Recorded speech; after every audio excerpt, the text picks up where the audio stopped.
ಕೆಳಗಡೆ ಇಳಿದ್ಮೇಲೆ ಸುತ್ತಾಗಿದ್ದ ನಮ್ಮ ಹುಡುಗ ಒಂದು ಮಾತು ಹೇಳ್ದ. ನಮ್ಮ ಹೊಡಿಯೋದು ಕಮ್ಮಿ ಮಾಡಬೇಕಲ್ಲ.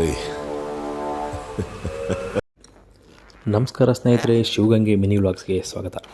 ಈ ಪಯಣ ಶುರುವಾಗೋದು ನೈಸ್ ರೋಡಿಂದ. ಮಾಗಡಿ ರೋಡ್ ನೈಸ್ ಹತ್ತಿ ತುಮಕೂರು ರೋಡ್ ಇಳ್ಕೊಂಡು ನನಗೆ ಅಂತ ಕಾಯ್ತಿದ್ದ ಫ್ರೆಂಡ್ಸ್ನ ಕರ್ಕೊಂಡು ಹಾಗೆ ಬಾಸ್ಗೆ ಒಂದು ಸಲಾಮ್ ಹಾಕಿ 2 ಇಡ್ಲಿ ಒಂದು ವಡೆ ಲೈಟಾಗಿ ತಿಂದ್ಕೊಂಡು ಸೀದಾ ಹೋಗಿದ್ದು ದಕ್ಷಿಣ ಕಾಶಿ ಶಿವಗಂಗೆಗೆ.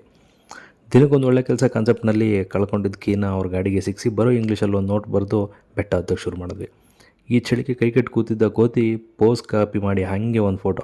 ಹತ್ತುವಾಗ ದಬ್ಬಿಸ್ತಾ ಇರೋ ದೇಹ ಆಗಾಗ ರೆಸ್ಟ್ ಕೇಳ್ತಿತ್ತು. ಕೊನೆಗೂ ಸಿಕ್ತು ಮೊಳಕಲ್ ತೀರ್ಥ. ಅಂದ್ಕೊಂಡಿದ್ದಾಗಲಿಂದ ಕೈ ಹಾಕಿ ತೀರ್ಥ ತೊಗೊಂಡು ಸೀದಾ ಮೇಲೆ ಹೋಗಿ ಗಂಗಾಧರೇಶ್ವರನ ದರ್ಶನ ಮಾಡ್ಕೊಂಡ್ವಿ. ಮೇಲಿಂದ ಕೆಳಗಡೆ ನೋಡಿದಾಗ ಗೊತ್ತಾಯಿತು ನಾವು ಎಷ್ಟು ಮೇಲಿದ್ದೀವಿ ಅಂತ. ಅಲ್ಲಿದ್ದ ಬಸವಣ್ಣನಿಗೆ ಕೈ ಮುಗಿದು ಹಾಗೆ ಒಂದು ಜೈ ಶ್ರೀರಾಮ್ ಕೂಗಿ ಜೋಶ್ನ ರೀಫಿಲ್ ಮಾಡಿಕೊಂಡು ಕೆಳಗಿಳಿಯೋಕ್ಕೆ ಶುರು ಮಾಡಿದ್ವಿ. ಅಷ್ಟರಲ್ಲಿ ಜನ ಜಾಸ್ತಿಯಾಗಿ ಅಲ್ಲಲ್ಲಿ ಜಾಮ್ ಆಗ್ತಿತ್ತು. ಅರ್ಧ ಇಳಿದ್ಮೇಲೆ ಮತ್ತೆ ನೋಡಿದಾಗ ಅನ್ನಿಸ್ತು ನಾವು ಅದೆಷ್ಟು ಮೇಲೆ ಹೋಗಿದ್ವಿ ಅಂತ. ಕೆಳಗಡೆ ಇಳಿದ್ಮೇಲೆ ಸುತ್ತಾಗಿದ್ದ ನಮ್ಮ ಹುಡುಗ ಒಂದು ಮಾತು ಹೇಳ್ದ. ನಮ್ಮ ಹೊಡಿಯೋದು ಕಮ್ಮಿ ಮಾಡಬೇಕಲ್ಲ.